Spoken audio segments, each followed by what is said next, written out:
ప్రతి ప్రేమ జంట సీతారాములు కాకపోయినా వాళ్ళు గెలిపించడానికి మాత్రం నువ్వే ఉండాలి.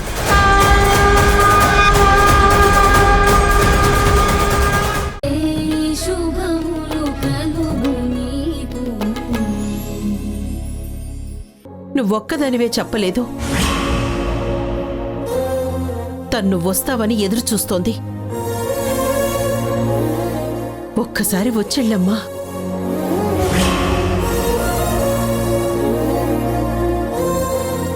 అమ్మ మాట్లాడండమ్మా.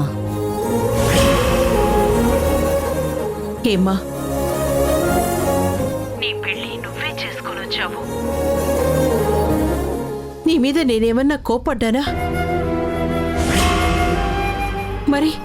మరి నేను నిన్ను అత్తగారింటికి పంపినందుకు నా మీద ఎందుకమ్మా ఇంత కోపం?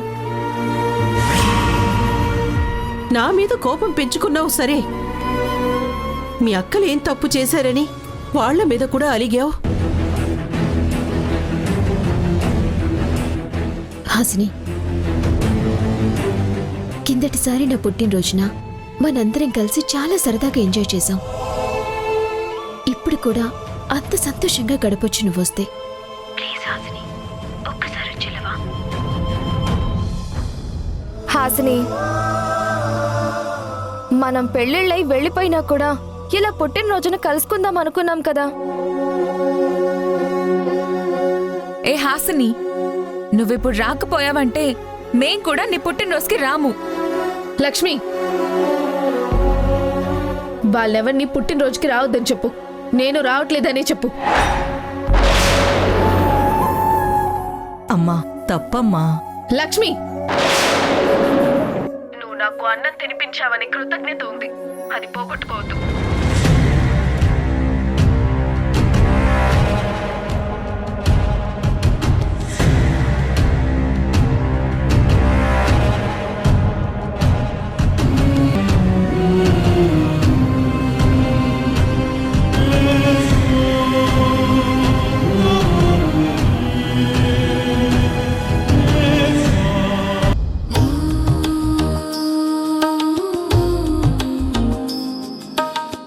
ఈరోజు శాలరీ అడ్వాన్స్ అడగాలి. అక్కకి బర్త్డే గిఫ్ట్ కొనుక్కెళ్ళాలి. నేను సంపాదించిన డబ్బులతో గిఫ్ట్ కొనుక్కెళ్తే అక్క థ్రిల్ అయిపోతుంది. కానీ ప్రణయ్ని అడ్వాన్స్ అడగగలనా? సునైనాని చూస్తుంటే మరీ అమాయకంగా బాగా ముద్దొచ్చేస్తుందిరా. నువ్వన్నట్టు చాలా స్ట్రిక్ట్గా ఉందిరా. అస్సలు టచ్ చేయనివ్వకుండా మరీ ఊరించేస్తుందిరా. గుర్తొస్తేనే కంట్రోల్ చేసుకోవడం చాలా కష్టంగా ఉందిరా. ఆగలేకపోతున్నాను. అందుకేరా ఈరోజు ఎలాగైనా అడ్వాన్స్ అడిగి తీసుకెళ్ళాలి. అడిగేస్తావా? ఏమని? మంచి ప్లేస్ ఉంది, వెళ్దాం పదమని. అనగానే 5 వేళ్ళు నీ చెంప మీద ముద్ర పడిపోతాయరా. ఎందుకు పడతాయిరా? ఈ ప్రణయ్ స్టైలే వేరు. ప్రణయ్ అంటే ప్రేమ. ప్రేమతోనే చేస్తాను ఏం చేసినా. ఒరే, నా మాట వినరా, తొందరపడకు. ఆలస్యం అమృతం విషం. నేనెప్పుడు ఈ క్షణాన్ని నమ్ముతాను, ఈ క్షణంలోనే బ్రతుకుతాను. నెక్స్ట్ డేని నెక్స్ట్ మినిట్ని అస్సలు నమ్మను. అది ఉంటుందో ఉండదో తెలీదు. అందుకే ఏ ఎంజాయ్మెంట్ అయినా అస్సలు లేట్ చేయను. ఈ మినిట్లోనే సెట్ చేసేస్తాను. కానీ సునైనా రాదురా. May I come in Pranay?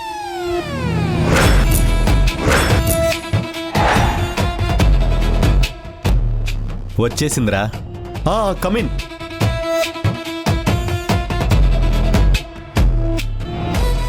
Good morning Sunaina. Good morning Pranay. Good morning Nikhil. Good morning. కూర్చో సునైనా. అయ్యో, నువ్వెందుకు ఇదంతా చేయటం? నేను కూర్చుంటాను కదా. అందరు ఆడపిల్లలు వేరు, నువ్వు వేరు.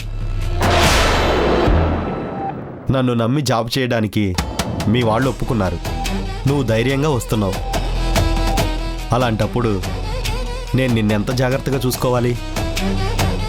నీకు ఎలాంటి ఇబ్బంది లేకుండా ప్రతిరోజు ఇంటికి పంపించే వరకు నాకు కొంచెం టెన్షన్గా ఉంటుంది కదా. అయ్యో ప్రణయ్, నువ్వు భలే ఉన్నావు. నాకంటే అమ్మాయికుళ్ళ మరీ మంచివాడిలా ఉన్నావేంటి? వాడి మంచితనం గురించి ఇప్పుడే కాదు, పూర్తిగా తెలిసాక అప్పుడు చెప్పు. అన్నం ఉడికిందో లేదో ఒక్క మెతుకు చూసి చెప్పచ్చు అని మా అమ్మ ఎప్పుడూ అంటూ ఉంటుంది. ప్రణయ్ గురించి ఏదో ఒక మూల కొంచెం భయం ఉండేది, కానీ ఇప్పుడు కొంచెం ధైర్యంగా ఉంది. ముందు కూర్చో. సరే, ఇక నా గురించి ఎందుకులే కానీ ముందు మనం వర్క్ గురించి మాట్లాడుకుందాం.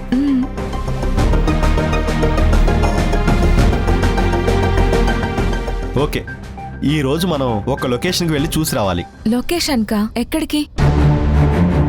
నువ్వు జాయిన్ అయిన విశేషం అనుకుంటా. మనకు ఒక వెడ్డింగ్ వచ్చింది. చాలా పెద్దింటి వాళ్ళు పెళ్ళి. వాళ్ళు ఓ వెరైటీ కోరిక కోరారు, మిడిల్ క్లాస్ హౌస్లో పెళ్లి చేసుకోవాలని. అదేంటి? అది వాళ్ళ తాతల నాటి ఇల్లు అంట. ఆ ఇంట్లోనే తన పెళ్లి చేసుకోవాలని అనుకుందంట పెళ్లి కూతురు.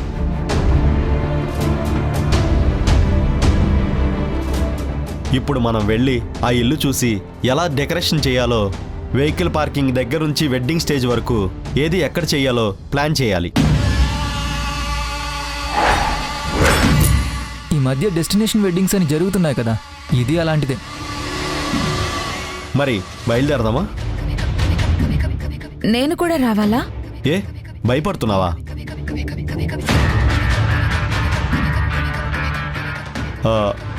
నా మీద నమ్మకం లేదా? అదేంటంటే నమ్మకం లేకపోతే వద్దులే, ఈ ఈవెంట్ క్యాన్సిల్ చేసేద్దాం.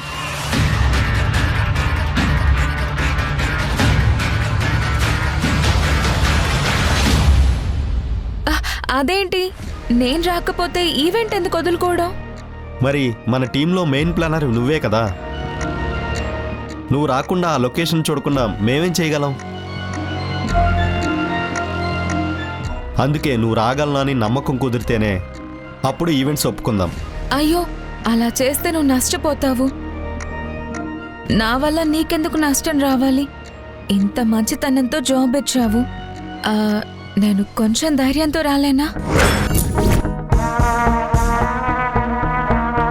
పదండి వెళ్దాం.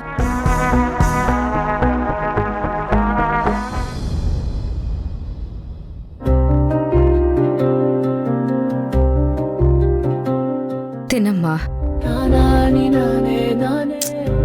తినమ్మా. ఏంటమ్మా ఇది, ఇలా తిండి లేకుండా నిన్ను నువ్వు హింసించుకోవడం ఏంటి? నిన్నిలా చూస్తూ మీ అమ్మ ఎంత బాధపడుతుందో చూసావా? అసలు తను ఏమైపోతుందోనన్న ఆలోచన నీకుందా? తినమ్మా, కొద్దిగా తిను. చూడు, నువ్వు తినకుండా మానేశావని మీ అమ్మ కూడా తిండి మానేసింది. ఇలాగే ఇంకో రోజు చేస్తే మీ అమ్మని తీసుకెళ్ళి హాస్పిటల్లో జాయిన్ చేయాల్సి వస్తుంది. అవునమ్మా, నీకోసం కాదు, మీకోసం బ్రతికే మీ అమ్మ కోసం అన్నా తినమ్మా.